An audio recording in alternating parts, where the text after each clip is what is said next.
किसी ने बड़े कमाल की बात कही है कि आपके चरण आपको मंदिर तक ला सकते हैं, लेकिन आपका आचरण ही आपको प्रभु तक पहुंचाता है। नमस्ते, मैं हूं आरजे कार्तिक। एक बड़ी छोटी सी कहानी है जो ये बताएगी कि क्यों दुनिया में इतना असंतुलन है, क्यों कोई बहुत ज्यादा अमीर और कोई गरीब रह जाता है।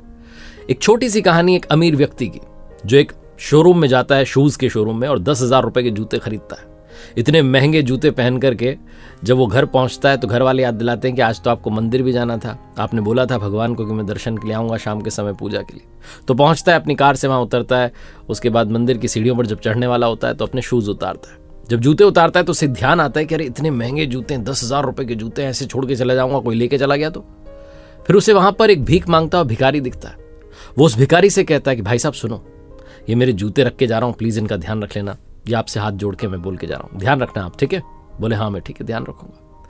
ये व्यक्ति अंदर चले जाता है, भगवान के सामने पूजा करता है, प्रार्थना करता है, और इसके मन में सवाल आता है कि भगवान आपने कैसी सृष्टि बनाई, कैसी दुनिया बनाई। एक तरफ मैं हूं जो 10,000 रुपए के जूते जो है वो पहन करके घूम रहा हूं, दूसरी तरफ वो व्यक्ति है जो सीढ़ियों पर बैठा है, भीख मांग रहा है। बेचारे के पास में जो है कुछ भी नहीं है, उसको यहां आकर के भीख मांगनी पड़ रही है। जूते चप्पल तो छोड़ो, उसके पास तो खाने पीने के लिए पैसे नहीं हो। तो उसके मन में सवाल आता है कि क्या करें। तो उसको अंदर से ही जवाब मिलता है कि ऐसा करता हूं, अभी जब जाऊंगा वापस तो इसे 500 रुपए दे करके चले जाऊंगा। 500 रुपए दे दूंगा, इसके जीवन में कुछ तो उद्धार हो जाए, कुछ तो ठीक हो जाए, मेरी ओर से सहयोग हो जाए। तो मंदिर में परिक्रमा करता है, थोड़ा समय बिताता है, उसके बाद जब वापस आता है तो देखता है कि वहां ना तो भिखारी था और ना जूते थे। दिमाग ठनक जाता है, बोले मेरे साथ जो ठगी करके भग गया, मैं तो उसे 500 रुपए देने की सोच रहा था, पता नहीं कहां चला गया। घर चला आता है, पूरी रात इसके दिमाग में यही बात चल रही होती कि मैंने अच्छा किया, फिर ये क्या हुआ, मैं तो अच्छा सोच रहा था, ये हुआ कैसे। अगले दिन जब मार्केट में जाता है तो वहां देखता है कि एक व्यक्ति जो कि सड़क किनारे जूते बेच रहा है, वहां पर इसका वाला जूता भी रखा है। तो ये फटाफट से गाड़ी से उतरता है, जाकर के पूछता है कि अरे ये जूता यहां कैसे आया।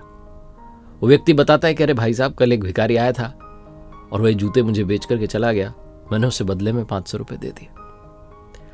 ये व्यक्ति मुस्कुराता है, अमीर व्यक्ति, और आकर के अपनी कार में बैठ जाता है, फिर से मंदिर जाता है और परमात्मा के सामने हाथ जोड़ के कहता है कि वाह प्रभु क्या लीला है। आपको उस भिखारी को 500 रुपए दिलवाने थे, तरीका पहले आपने मेरा चुना, लेकिन भिखारी अपना जीवन ही नहीं बदलना चाहता, उसने चोरी कर ली, चुरा के ले गया और 500 रुपए उस दुकानदार ने उसे दे दिए। अगर मैं उसे शुद्ध मन से वो 500 रुपए देता तो शायद उसके जीवन में अच्छा होता, लेकिन उसके तो कर्म ही वो वाले हैं, इसीलिए तो उसका हाल आपने बेहाल किया हुआ है। बहुत छोटी सी कहानी है, जो कुछ घट रहा है उसके पीछे उसका विज्ञान है। और सबसे बड़ा इस दुनिया में जो खेल होता है वो कर्मों का होता है।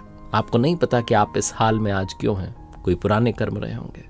तो जीवन में ऐसे कर्म कीजिए ताकि जब कोई आपसे कहे कि तुझे तेरे कर्मों का फल मिलेगा तो वो आपको आशीर्वाद की तरह लगे, ना कि श्राप की तरह। एक बार फिर से वही बात जो अक्सर आपसे कहता हूं, कर दिखाओ कुछ ऐसा कि दुनिया करना चाहे आपके जैसा। मेरी किताब कर दिखाओ कुछ ऐसा का English version do something that matters अब अवेलेबल है Amazon, फ्लिपकार्ट पर, आप ऑर्डर कर सकते हैं। और मेरी वेबसाइट rjkartik.in, जहां एक नया कोर्स हमने लॉन्च किया है, द आर्ट ऑफ स्पीकिंग, कैसे बोलें, कैसे आप पब्लिक स्पीकिंग करें, कैसे आप सोशल मीडिया कंटेंट क्रिएशन करें। This course is for you.